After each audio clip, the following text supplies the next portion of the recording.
Most people think the real shift in their financial life happens when they hit six figures or make their first million.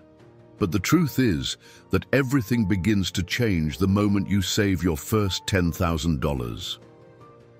It's not because 10,000 is some magical number, and it's definitely not enough to buy freedom in itself, but because at that point, for the first time, you realize that you're no longer at the mercy of every paycheck, every emergency, or every small expense that used to derail your entire month. That first 10,000 builds something far more powerful than wealth. It builds belief. It shows you that you're capable, that your actions matter, and that if you can get this far, you can go a lot further. The moment you cross that line, the game changes. Not outside of you, but inside.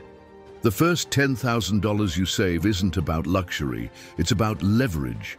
It marks the exact moment when money stops being something that controls you and starts becoming something you control. It's the shift from reacting to life to actually designing it. You gain options. You gain clarity, and for the first time, you gain the space to think long-term instead of just trying to survive the week. $10,000 won't make you rich, but it will give you breathing room. It will buy you confidence. It will give you the freedom to say no to things that drain you and the power to say yes to opportunities that once felt out of reach. That's why this number matters. Not because of what it buys, but because of who you become in the process of earning and protecting it. Everything that comes after, the 100,000, the first million, it all starts here. $10,000, the first breakthrough. There's something different about the first $10,000 you save. It's not life-changing because of what you can buy. It's life-changing because of what it represents. It's the first time in your life where money starts working for you instead of against you. Before this point, you're constantly playing defense.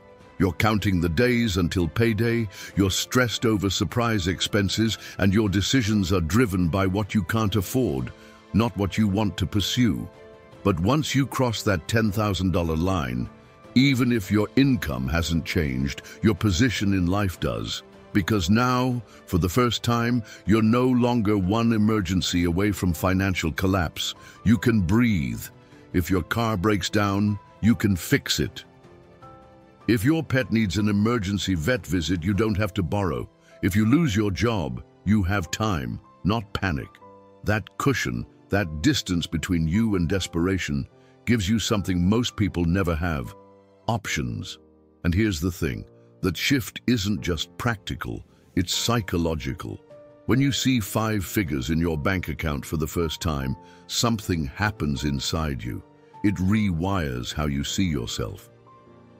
You stop feeling like someone who's barely getting by and start feeling like someone who's actually building something. That $10,000 becomes proof. Proof that you're capable of saving, of discipline, of control. And once you have that proof, you begin to trust yourself more. You begin to believe that bigger goals might actually be possible.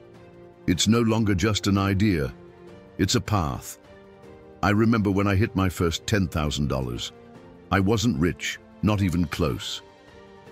But I felt powerful in a way I never had before. I could have bought a car in cash. I could have taken a break from work. I could have helped someone else. And that simple knowledge that I could, if I wanted to, gave me a quiet sense of confidence that no material possession ever could. You see, when you have no money, the world feels heavy. Every decision is survival.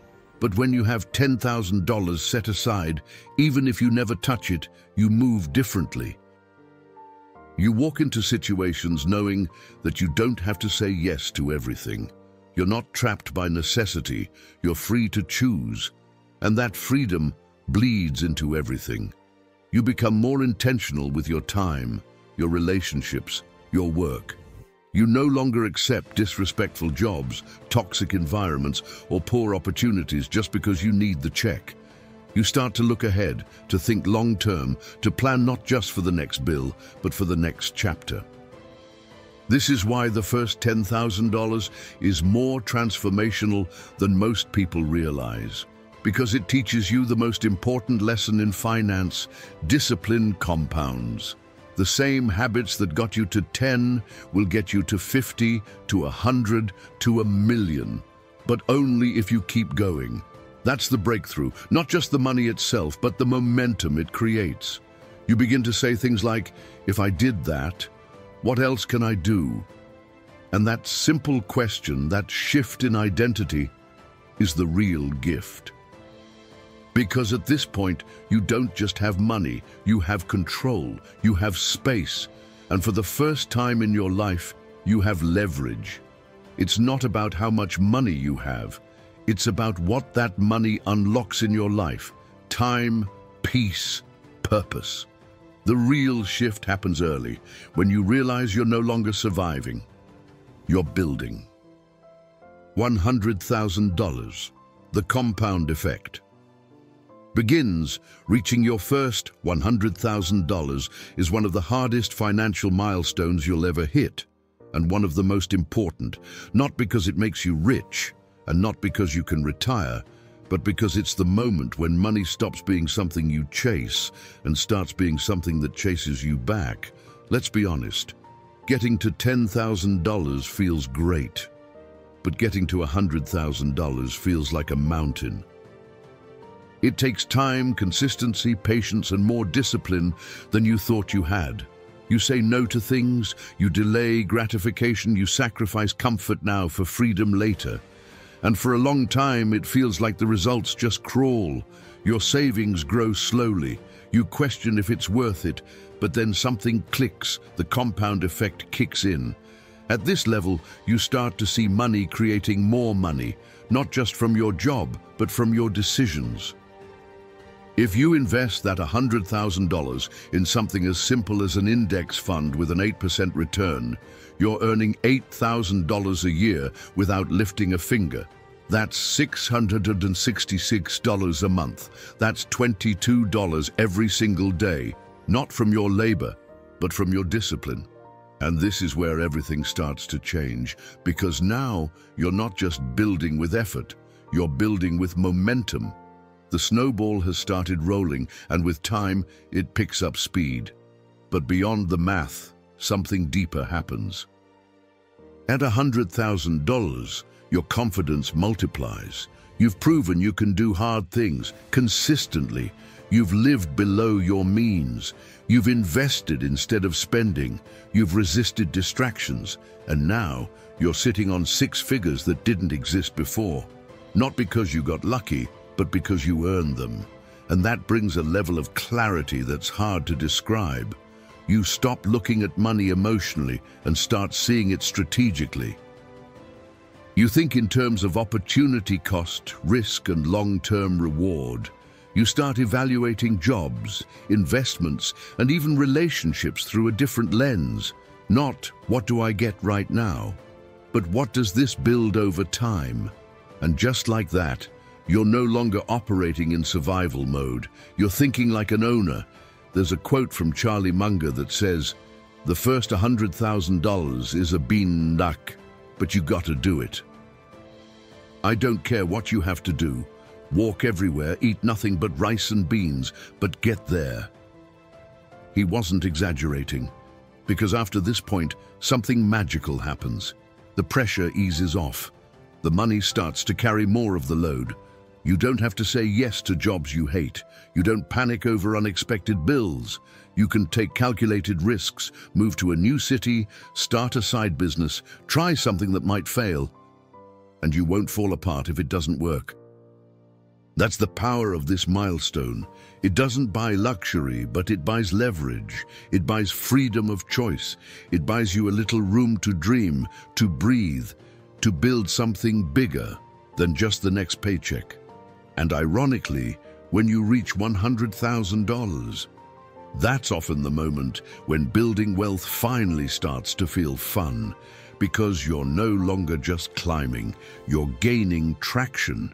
You've stopped surviving and started compounding. And from this point forward, the game is no longer about effort. It's about strategy, patience, and scale. The hard part is over. Now it's time to let the system work. And watch what happens when time, money, and discipline all start moving in the same direction. $500,000. Real financial security, $500,000. It sounds like a dream number when you're just starting out. And once you get there, you realize something very real. You're no longer worried about surviving. You're not living paycheck to paycheck. You're not waking up with that low-level anxiety that one bad month could derail everything. For the first time, you feel like you can actually breathe, like your life is no longer dominated by money, but guided by it. At $500,000, you start to feel a level of stability that few people ever experience. Emergencies no longer feel like threats. A job loss becomes a temporary inconvenience, not a disaster. A $2,000 car repair doesn't throw off your budget. And if you need to take a few weeks off to regroup, reset, or rethink, you actually can. This is when your money starts to give you space. Space to reflect, space to choose, space to make decisions based on what you want, not what you need. You might still be working, you might still be budgeting, but everything feels a little lighter. Grocery bills don't sting. You stop comparing prices on toothpaste or cereal. You eat out now and then without guilt. You can buy a gift for someone you care about without running mental calculations in your head. And that subtle shift from tension to ease changes the way you show up in your life. At $500,000, you're not rich, but you're safe. And that's a rare and powerful thing. But there's another layer here, one that no one really tells you about. This is also the point where you start to notice something else, something internal. You've built wealth through restraint, through discipline, through not spending. And now with money sitting there, with the freedom to spend, you have to decide who you really are. Do you let the floodgates open? Do you upgrade your car, your wardrobe, your weekends, your image? Or do you stay grounded? Do you stay focused on the bigger picture? Because at this stage, the temptation to drift is real. You can afford more, but should you? That's the question that starts following you everywhere. There's also a strange frustration that can surface at $500,000. You're far ahead of most people. But you're still not quite free. You still work. You still save. You still think twice before making big decisions. You still check the price of flights. You still compare hotels before you book the trip.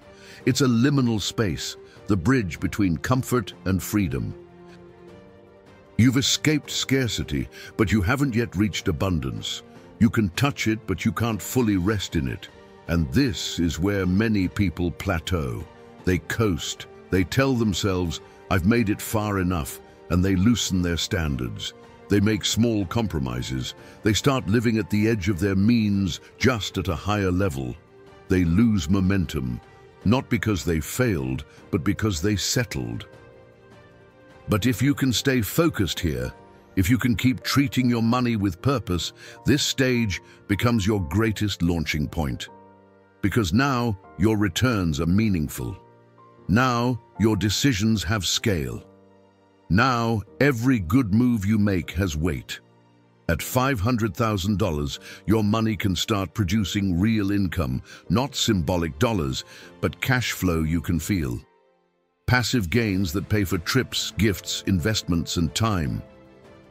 And every year that you stay disciplined, every year that you stay sharp, your money becomes louder, more powerful, more alive. This is what real financial security feels like. Not extravagance, not status, but peace, quiet strength, the ability to say no without fear, and the power to say yes with confidence. You're not done. But you're no longer vulnerable. You're no longer small. You've earned your place. And from here, everything changes. $1,000. Functional freedom. Crossing the $1 million mark is one of those rare moments that feels both monumental and surprisingly quiet. You've spent years working, saving, investing, resisting the urge to splurge. And now, finally, you see it. 7 figures. It's a milestone that almost doesn't feel real until it's there. And then, strangely, nothing around you changes. You're still in the same house. You're still driving the same car. You're still ordering the same food.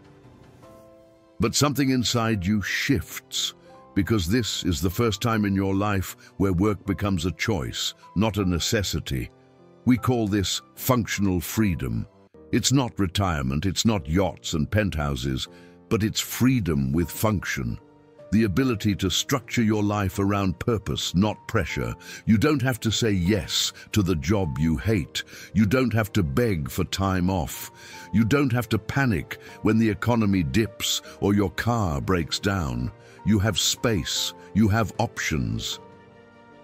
You have the power to pause, to take a breath, to think, to choose what's next based on values, not survival.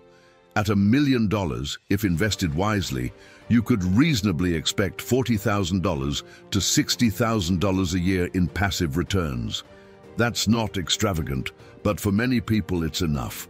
Enough to live simply, enough to downshift, enough to take time between projects or start something of your own without wondering how you'll pay next month's bills. And with that comes a deep, quiet peace. But it's also a strange place, because you're now at the point where society might see you as rich, but internally you might not feel all that different. You still worry about inflation. You still check your portfolio. You're still vulnerable to market crashes, medical expenses, and unexpected chaos. You still calculate costs. You still compare options before making a big purchase. You might take a longer vacation or eat out more freely, but you're not untouchable. You're just safer. This stage also tests your identity. For years, your goal was reach $1 million. That was the finish line.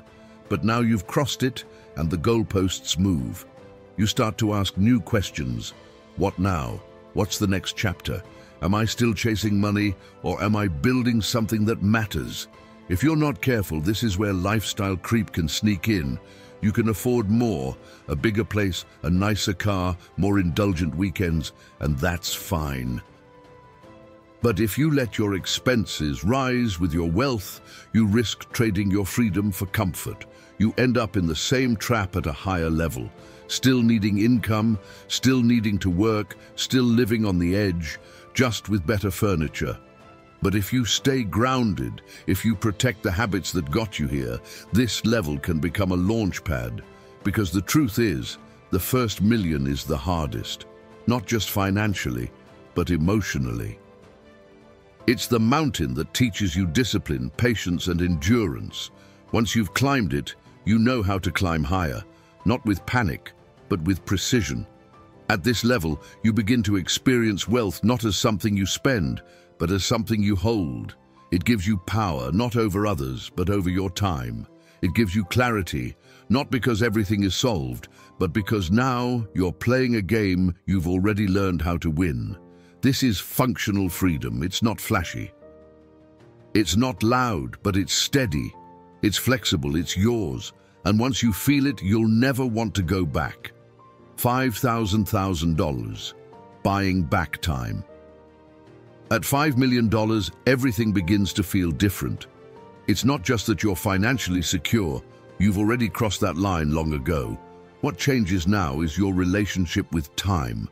Because at this level, for the first time, you can afford to buy it back. You no longer have to spend hours doing things that drain your energy just because it saves money. You don't need to clean your own house, mow your own lawn, run your own errands, or book your own travel.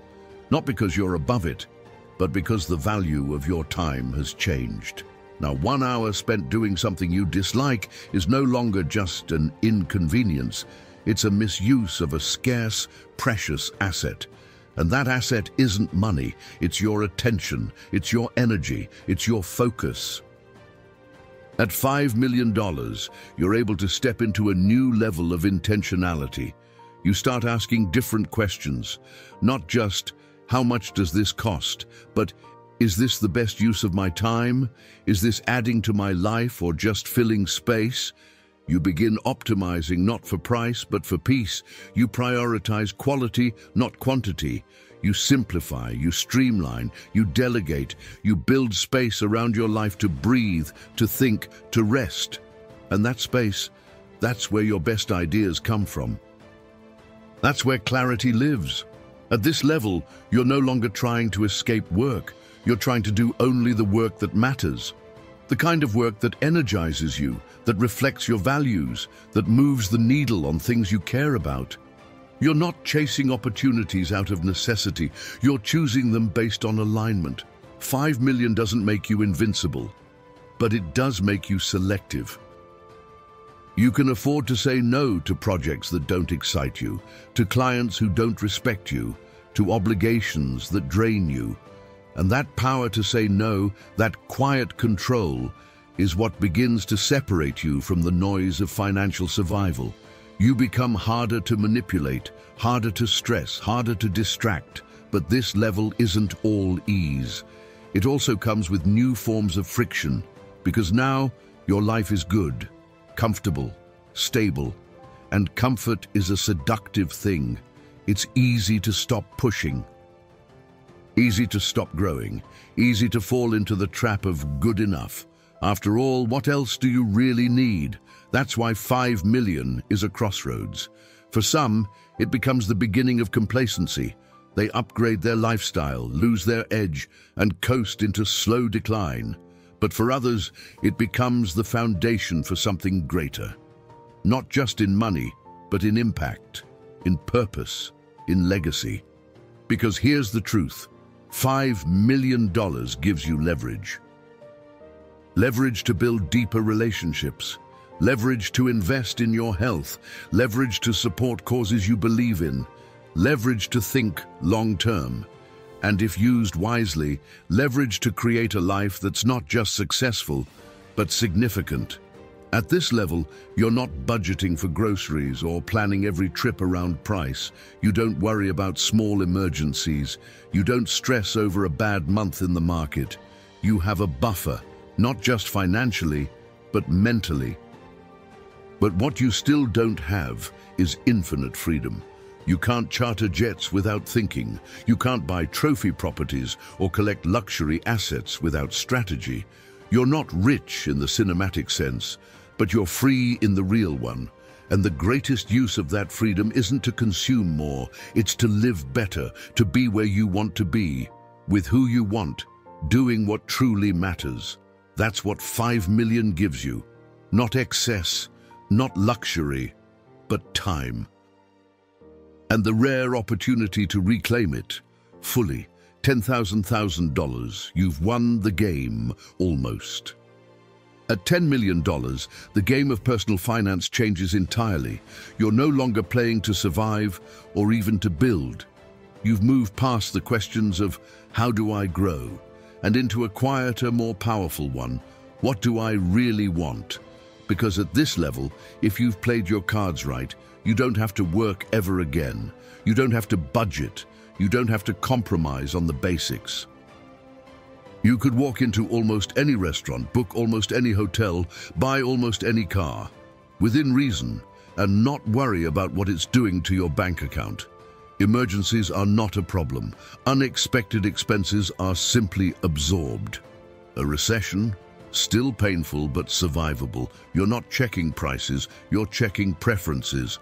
$10 million properly invested can easily produce $300,000 to $500,000 per year in passive income, depending on risk tolerance and portfolio structure.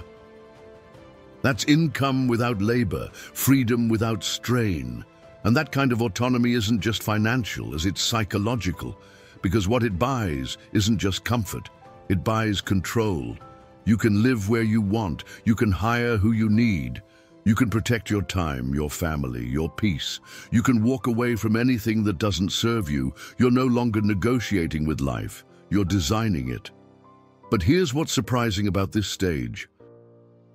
Despite the power and security that 10 million brings, you're still not untouchable.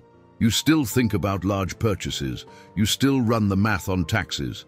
You still understand that a bad year in the market could cost you millions.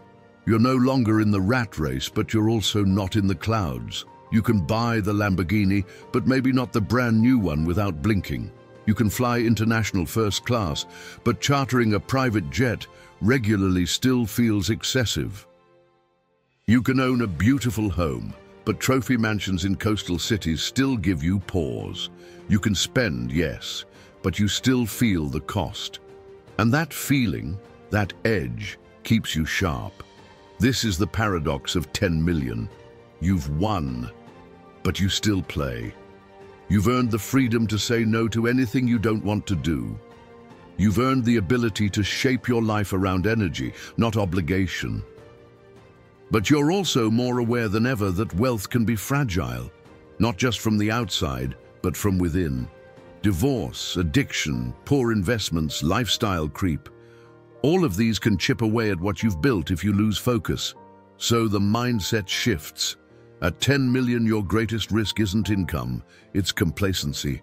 It's assuming the game is over when the real challenge has just begun, staying wealthy. And yet, despite all of that, there's a deeper emotional shift that happens here, a sense of calm. You're not trying to prove anything anymore. You don't need to impress anyone. You don't need to chase shiny objects or status markers. You realize that happiness, health, purpose, those things can't be bought, and you already knew that, but now you feel it.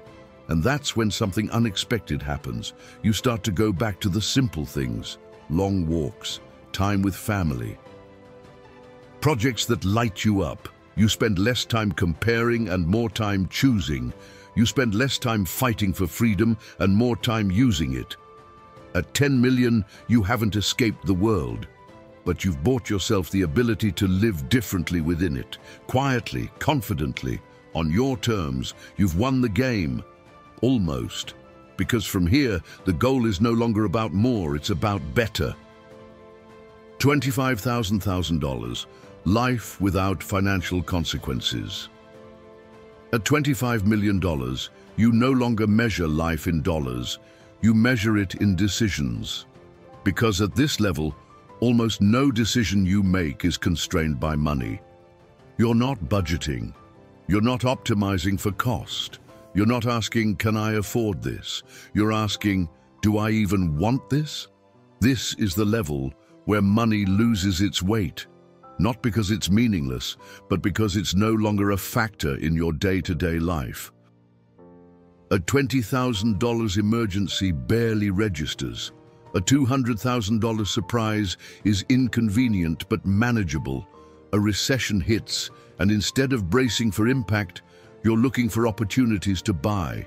Most people can't imagine what that feels like, to live without having to calculate, to make choices based on values, not prices, to spend from abundance instead of fear. But that's exactly what this level provides. It's not that money doesn't matter, it's that it doesn't get to decide anymore. You could have a full-time personal assistant, a driver, a chef, a trainer, a cleaner, a financial advisor, and still never feel the pinch. You could outsource almost every inconvenient task in your life and still see your net worth grow. Because at this level, your money works harder than you ever could. You wake up with time, space, and options. You no longer think in terms of how much does this cost, but what kind of life do I want to design this year? And that question becomes very real, because once the basics are covered and then the luxuries are covered, you're left with something most people never reach: freedom from financial consequence. But this freedom introduces a new challenge, one that's harder to see.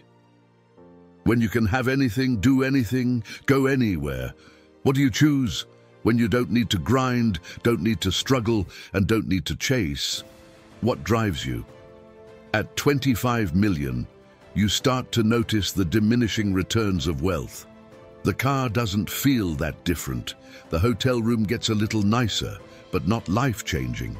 The watch, the meal, the trip, they're great, but they don't redefine your happiness. And so, a subtle emptiness can creep in if you haven't built something deeper underneath, because money can buy almost anything except meaning. That's why so many people at this level start to shift their focus. They begin investing in things that last. Health, time with family, legacy, contribution, not because they're saints, but because they've already tasted everything else and realize that joy doesn't come from consumption, but from clarity. At this level, life becomes about preservation, not just of money, but of peace. You don't want to lose what you've built, not to the market, not to poor decisions, and not to emotional burnout. So you protect it. You build systems. You reduce complexity. You don't play to win anymore. You play not to lose. And strangely, that's when you start to feel truly rich. When you're no longer trying to become something else, but simply trying to stay exactly where you are. This is the level where time becomes your most sacred asset. You'll pay whatever it takes to buy it, protect it, and preserve it. Because you've learned that money comes back, but time never does. And when you've built a life that isn't dictated by bills, markets, emergencies, or obligations, that's when you realize you've reached something few ever do. A life without financial consequences. Not because you're reckless, but because you no longer need to fear the cost of living. $100,000, the final threshold. At $100 million, you enter a world that most people don't even realize exists. This is the threshold where money stops being a tool and becomes a force. You're not managing wealth anymore. You're managing power, influence, identity, and legacy. At this level, virtually nothing is out of reach. You can buy homes anywhere in the world, fly private at will, invest in companies not as an outsider, but as an owner. You don't just live in the world, you help shape it. Access becomes effortless. Obstacles disappear. Money doesn't buy happiness, but it does buy the absence of constraints. And that alone changes everything. You can make one phone call and have anything arranged. You can donate more in a single day than most people earn in a lifetime. You can hire the best people in every category, not just employees, but advisors, doctors, trainers, lawyers, coaches, and strategists. You can fund startups. You can launch foundations. You can build generational impact in ways most people never dream of. But here's the surprising truth about this level. Beyond $100 million, your lifestyle doesn't actually change that much. You're still staying in five-star resorts. They just come with more privacy. You're still flying first class or private. But the experience becomes routine. The dinners get more expensive, the clothes more tailored, the cars more rare, but none of it feels dramatically different from the version of luxury you had at 25 million, because the real shift at this level isn't material, it's psychological. You no longer ask, can I afford this? You start asking, does this even matter? You no longer chase, you filter. You no longer strive, you simplify. And then something strange begins to happen. Joy starts to fade from consumption. That new car, fun for a day, that luxury trip, memorable but not life-changing, that exclusive party, more of the same faces, just with better lighting. At this level, money stops exciting you, because it can no longer surprise you. This is what billionaires and ultra-wealthy families rarely talk about. The emotional flatline that can come after financial abundance. You've won. There's no more scoreboard, no more competitors, no more measurable finish lines. And without struggle, without hunger, without some tension to push against, meaning becomes harder to grasp. Many of the people I've known at this level, CEOs, investors, heirs, they say the same thing. That the happiest moments weren't when they arrived, it was when they were building, it was when the stakes were real, when a $10,000 win meant something, when they were still scrappy, still creative, still uncertain. That was the thrill. And some of them, with full sincerity, would trade everything just to go back in time, not to be richer, but to be younger, to feel that sense of possibility again, to build, to struggle, to earn their way back into momentum. Because once everything is easy, you begin to miss what was hard. At 100 million, you can buy almost anything, except time, except meaning, except that deep sense of becoming, which can only be found on the climb, never at the summit. That's why, if you're not there yet, if you're still early on your journey, don't wish it away. Don't rush past the scarcity. Don't resent the hustle, because this, right now, this is the part you'll one day look back on and wish you could relive. You don't need 100 million to feel alive. You just need to be moving towards something that matters. And that, more than any dollar amount, is the true definition of wealth. It's easy to think that wealth is about numbers, that success is measured in commas and zeros. But when you really break it down, when you zoom out and look at the full journey from 0 to 10 to 100 to 100 million, what you find is that the real shift was never in the money. It was in you. At $10,000, you gained your first breath of freedom. At $100,000, you started building with confidence. At $1,000, you bought control. At $10,000, you earned autonomy. And at $100,000, you discovered that freedom without purpose feels empty. Each stage gives you something new, but it also asks something deeper. Who are you becoming as you build? What are you really trying to create? And will you be proud of the person you are when you finally get there? Because the truth is, wealth alone won't save you. It won't complete you. It won't make you feel alive. Only you can do that, by building something that matters, by living with intention, and by never forgetting that the journey is the reward, especially when you're still in it. So if you haven't reached your next milestone yet, don't be discouraged. You're exactly where you're supposed to be, and one day you'll look back and realize, this was the best part. If this changed the way you think about money, freedom, or your future, feel free to subscribe. We're just getting started.